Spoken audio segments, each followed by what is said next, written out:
মনে রাখতে হবে তুমি একজন সুন্দর ছেলে।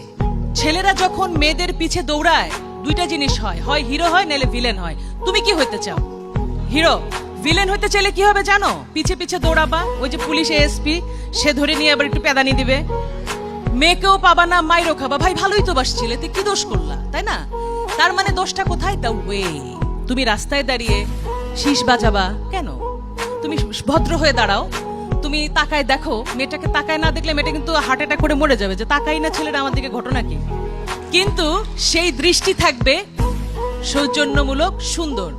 সুতরাং ছেলে এবং মেয়ে মিলে সুন্দর পৃথিবী গড়তে হলে তোমাদের জানতে হবে ছেলে অনেক ভালো, মেয়েরা অনেক ভালো।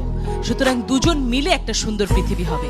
নিজের শরীরকে যত্ন নিতে হবে দুটি কারণে: নিজে সুস্থ হয়ে গড়ে ওঠা, নিজের যত্ন নেবে, তাহলে কি হবে, অনাগত যে বাচ্চাটা আসবে সেটাকে মনে রাখতে হবে একটা মেয়ের পেটে একটা বাচ্চা মানে সেই মেয়েটি মা হচ্ছে আর ছেলেটি বাবা হচ্ছে আর তাদের বাবা মারা নানি দাদি হচ্ছে। এটাই স্টোরি না, আসল গল্প হচ্ছে সেই শিশুটি বাংলাদেশের নাগরিক হয়ে জন্মাচ্ছে। আমার প্রশ্ন, কোন ছেলেটি একটা মেয়ের ওন্না ধরে টান দেয়? সে কি কোনো মায়ের পেট থেকে আসেনি?